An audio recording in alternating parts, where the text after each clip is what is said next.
दोस्तों, अगर दूर से इसे देखा जाए तो ये समुंदर पर खड़ी एक बैटल शिप लगती है, लेकिन दरअसल में ये एक छोटा सा शहर है जो आज पूरी तरह से वीरान हो चुका है। इस आइलैंड पर 5000 से ज़्यादा लोग रहा करते थे और ये ना सिर्फ जापान बल्कि दुनिया के सबसे ज़्यादा आबादी वाले शहरों में से एक कहलाया जाता था। यहाँ पर ऊंची ऊंची बिल्डिंग्स हैं और अपार्टमेंट्स हैं जिनका कंक्रीट आजकल सड़ चुका है। ऐसा मालूम होता है कि यहाँ पर रहने वाले लोग अपना सब कुछ छोड़कर यहाँ से भाग चुके हैं।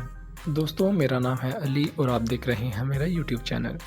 आइए मालूम करते हैं कि जहाँ कभी 5000 से ज़्यादा लोग रहा करते थे, उन सब ने ये आइलैंड क्यों छोड़ा और ये आइलैंड आज एक घोस्ट टाउन का मंजर क्यों पेश कर रहा है।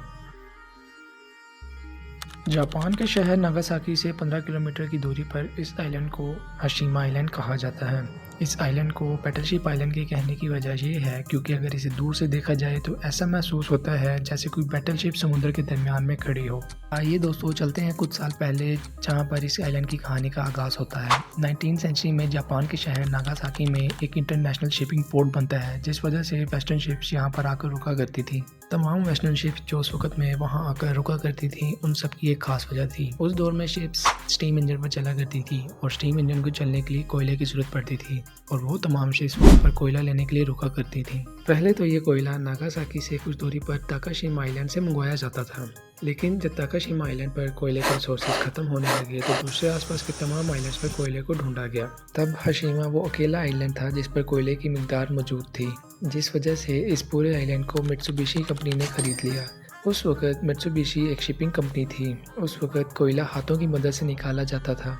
जदीद इक्विपमेंट ना होने की वजह से इसी चीज़ को देखते हुए मित्सुबिशी ने प्रॉपर कोल माइनिंग करने का फैसला किया और हाशिमा के चारों तरफ सी वॉल भी बनाई गई ताकि समुद्र की लहरों से महफूज रहा जा सके। यही वजह है कि आज ये आइलैंड एक बैटलशिप जैसा दिखाई देता है और यहाँ काम करने वाले अफराद के लिए बिल्डिंग्स भी बनाई गई और इन बिल्डिंग्स को ऊंचा रखा गया ताकि ज़्यादा से ज़्यादा लोग इसमें रह सकें। और ये बिल्डिंग उस वक्त में जापान की ऊंची तरीन बिल्डिंग में से एक हुआ करती थी। यहाँ पर हॉस्पिटल, स्विमिंग पूल, सिनेमाज और स्कूल भी बनाए गए ताकि वहाँ पर काम करने वाले मुलाजमीन और उनकी फैमिलीज को फैसिलिटीज़ दी जा सकें। इस आइलैंड का टोटल एरिया ऑलमोस्ट 15 एकर्स है। 1959 में इस आइलैंड की पॉपुलेशन 5000 से ज़्यादा होने लगी, जिसका मतलब ये था 1 एकड़ में 300 से ज़्यादा लोग रहा करते थे। इतनी ज़्यादा पॉपुलेशन आज तक किसी भी मुल्क में नहीं देखी गई और यहाँ पर कुछ कोरियन और चाइनीज़ कैदी भी होते थे जिनसे ज़बरदस्ती काम करवाया जाता था।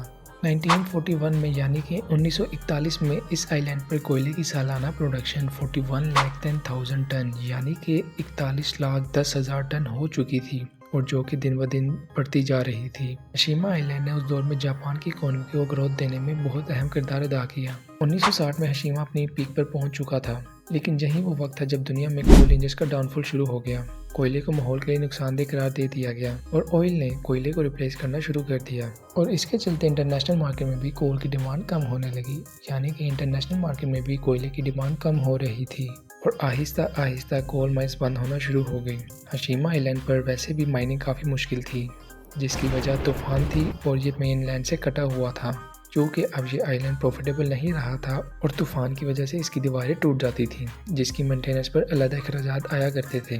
फिर कुछ ऐसा हुआ कि 1974 यानी कि 1974 में मित्सुबिशी कंपनी ने अपनी कोल माइनिंग करना ऑफिशियली बंद कर दी, जिसकी वजह से हज़ारों अफराद बेरोज़गार हो गए और इन लोगों के पास इस आइलैंड को छोड़ देने के अलावा कोई और ऑप्शन ना रही, क्योंकि यहाँ पर तमाम लोगों का सोर्स ऑफ इनकम सिर्फ कोल माइनिंग था, जो कि अब कंपनी बंद कर चुकी थी। उसके बाद से ही ये आइलैंड बिल्कुल वीरान हो चुका है और इस आइलैंड को आज घोस्ट टाउन के नाम से भी जाना जाता है। दोस्तों, अगर आप यहाँ तक आ ही चुके हैं तो कमेंट करके ज़रूर बताइए कि आपकी हाशिमा आइलैंड से रिलेटेड क्या राय है और कमेंट करके ये भी ज़रूर बताइएगा कि हमें नेक्स्ट वीडियो किस टॉपिक पर बनानी चाहिए। उम्मीद है कि आपको वीडियो बहुत पसंद आई होगी। अपना ढेर सारा ख्याल रखिए। अल्लाह हाफिज़।